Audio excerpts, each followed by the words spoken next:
Hey YouTube, it's Alicia here, and I'm back with a review of The Real Housewives of Atlanta, Season 9, Episode 3. Let's get started. So the episode begins with Phaedra, Porsha, and Sheree getting together for lunch. And Sheree is still wearing that busted wig. Somebody must have told her it looked cute. It does not. So there's about to be a rehash between Phaedra, Porsha, and Sheree regarding the escape from mystery room party from last week. And then Matt and Kenya are working out, and they're discussing it too. Kenya focused on the fact that Sheree was coming for her house, reciting all the things that Kenya needed to do to the house. And Sheree focused on the fact that Kenya was calling her all these names that were inappropriate. So they're talking, and apparently Matt is going to have a family reunion on Saturday where Kenya is going to be able to meet the whole family. So now we're at the candy factory where Candy and her team are meeting, talking about the opening of the Old Lady Gang restaurant. And so Candy is talking about how she wants to have a grand opening when everything is completely done, and they have a plan to have a block party around the time or at the grand opening. And so she said that she expects the restaurant to be open this year. So I went online just to see if the restaurant was open. It's not. They have a website and it says it's coming soon. Okay. So we're at the candy factory, and Chris Kelly just popped up. She is some woman who is the girlfriend of Riley's father, whose name is Block. And she was unexpected, but she showed up mic'd, which means the producers knew she was coming. They just didn't tell Candy. And side note, it really is about time we learn about Riley and her father, because we have been all up and through Candy's family, her aunts, her cousins, everybody. And Riley's father has been a mystery this entire time. So it's about time. And that's probably why Candy has the center peach this season. The other thing I'll say, and this is just straight gossip, I don't know, but the rumor is that Candy, when she got with him, the father of Riley, he was married. So maybe they didn't bring that into the show because he was married or whatever, but now he has a girlfriend, which means that marriage is over, unless it's that kind of marriage. I doubt it. So maybe now she's free to talk about it. Well, this is kind of bold of this new girl. What was her name? Christy or whatever? I gotta rewind it. Anyway, so she comes into Candy's studio and she starts saying that she's with Block, and she was asking Block why he wasn't involved with Riley, and Candy was saying that he's never participated in it. And then she kind of alleges that maybe he's picked up on the vibe from Candy to him, like it's Candy's fault, like she's shutting the door. I'm glad Candy shut that down. Like, who is this girl coming off the street with some nonsense? I mean, she wasn't invited. Like, who is she? The crazy part is that Candy does not owe this lady any explanations. I mean, she came in here saying, I'm his girlfriend, and I wanted to find out who is who. And so she just walks up into Candy's spot and starts asking questions like she's entitled. She's not the wife. She's not the stepmother to Riley. She's a stranger completely. Who does that? I can't even move forward with the show. I'm just reeling from this madness. Okay, the girl's name is Chris Kelly, and supposedly she's concerned about the fact that Riley is closed off to her dad. Well, her dad apparently has never really reached out to Riley or tried to have a relationship with her. She used to try to reach out to her dad, but it wasn't really reciprocated. So she gave up, and she's like, oh, well, whatever. And you know, it is what it is. So Todd is kind of the opinion that Candy should try to, I guess, push Riley in that direction to have a relationship with her father. But, you know, that's his opinion because of his own experience. But Candy has said she's never prevented that relationship, and it's never really developed organically, mainly because the father hasn't really cared about it or tried to nurture that at all. So one person cannot make a relationship. So now we're back to Matt and Kenya. And they're driving to this family reunion, which is in Cincinnati this year. Apparently it travels every year from place to place. And so Matt wants to have a road trip because he figures it'll be a bonding experience for him and Kenya. 8 hours on the road. So basically the first 4 hours is Kenya complaining or her asleep about not wanting to be on the road. She would prefer to fly, which I'm right there with you, Kenya. I may not see eye to eye with you on much, but a road trip versus flying, I'm right there with you. So Sheree goes over to Bob's house, And it's not clear why. She said she didn't even know why he invited her over there. So they're basically standing in the kitchen. He made some smoothies that's supposed to be called Bliss, help you forget the pain and move forward, whatever it is. Turns out they're nasty. And then they make some joke about, he said he gets nervous around her, and he had a switch. I didn't get this part. Something about he had a switchblade, and then she said she'd make him use it on himself. And then he said, I like that S&M stuff. And she said, I remember. Did y'all catch that under her breath? I was like, okay, Sheree. Y'all just friends. Okay, so now we know what Bob invited her over there for. He says her house is bigger than his. Can he move in? And she said, not quite yet. So that means that she has some plans on eventually him moving in there. But then again, I mean, we really don't know how Sheray's paying for this house. He could be paying for the house. He might have a right to move in. He might really have the title to the house. So, she's been all coy about it. We don't really know what's going on. I haven't checked any legal court documents on that house and really whose name's on the trust or whatever. So maybe his request to move in isn't so outrageous. Okay, so finally we move on to Cynthia. Haven't seen her this episode. She's in the kitchen with Noelle, and Noelle's going to make some beignets. So Cynthia says that her mother and her sister are on their way. So when they arrive, Cynthia starts to reveal that she had seen Peter the other day for the first time in a long time. So Mal just casually says, oh, I've spoken to Peter. And Cynthia's obviously surprised, and she said, you have? And she says, yeah, a couple times. Now, why wouldn't she have told Cynthia that?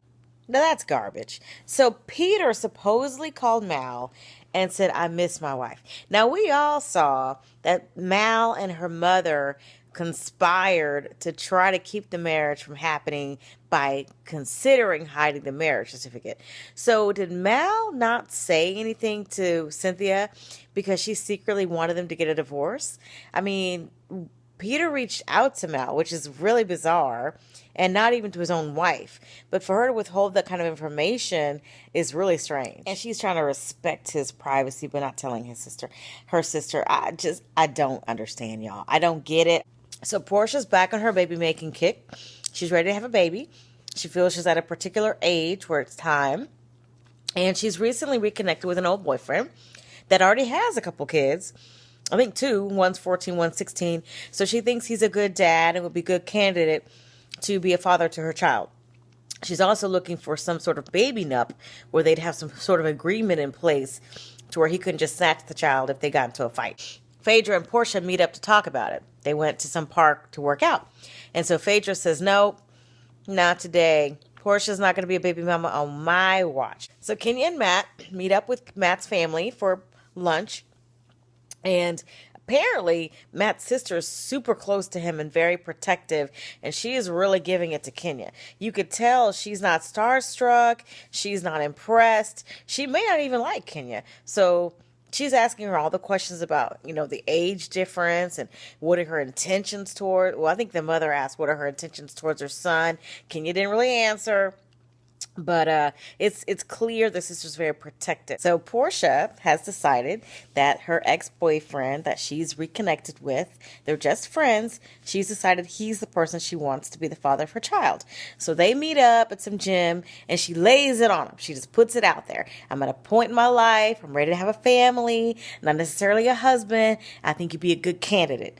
And he's caught off guard. He's choking on his water bottle.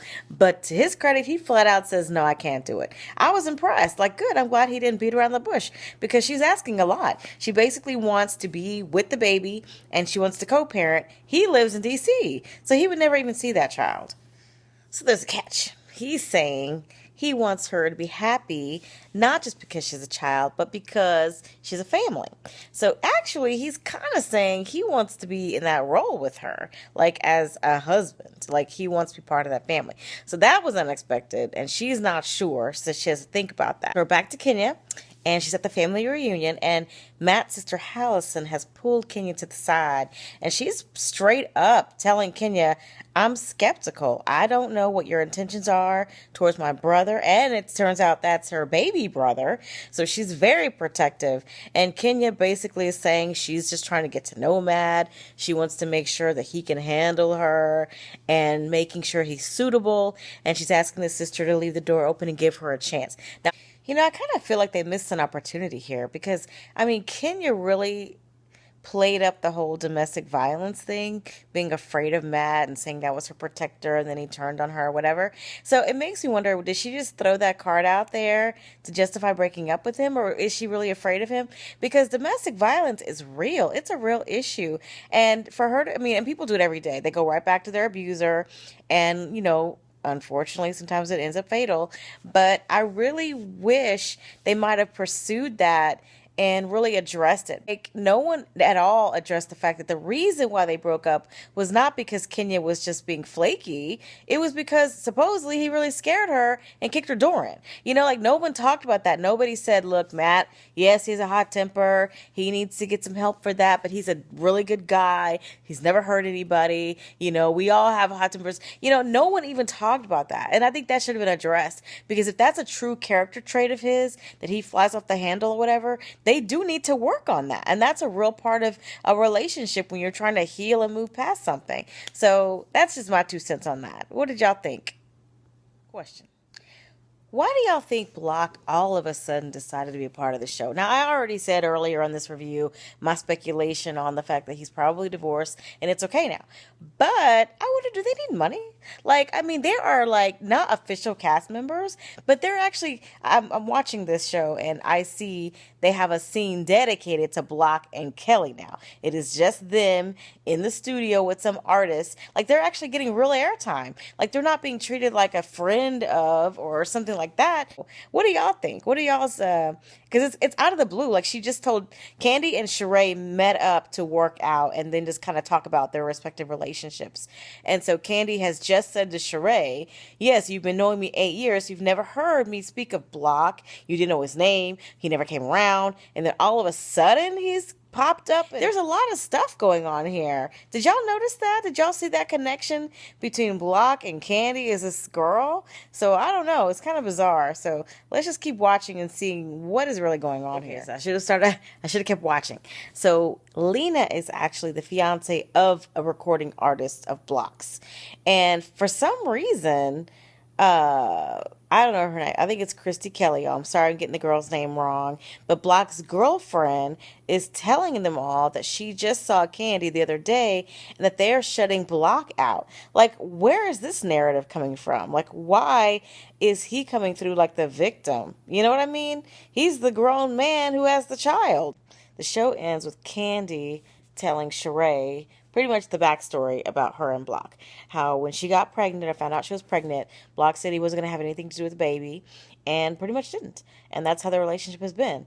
And she said she used to urge Riley to call her father, and according to Block, only one time did he not show up when he said he would. But Candy says that Riley used to ask, where's my dad? Why isn't he coming? To the point where she quit asking. And so I don't believe Candy is lying. The proof is in the pudding. Riley is not an actress. She's saying she's not interested in seeing her dad. And the reality is that she doesn't have a relationship with her dad. So unless they're just rewriting history, I think that unfortunately the guy just maybe wasn't mature enough or was married or what, for whatever reason, he honestly just wasn't there. So I'm wondering, why are they even telling the story?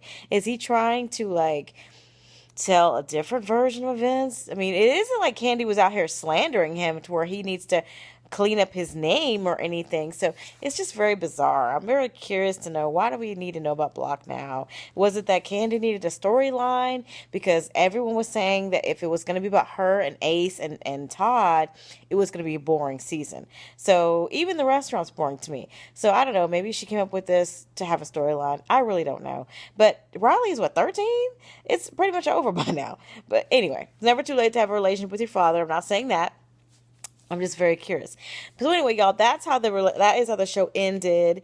Let me know below if you guys liked the show. What did you think of the show? Am I reading too much into the show? I'm just watching the show like you guys and giving you my opinion. So anyway, let's chat about it in the comments. Leave a comment below. If you like this video, give it a thumbs up. And don't forget to comment and subscribe so you won't miss out on my next videos. So thanks again for watching, guys. I made it through, and I will see you guys in the next one. Bye.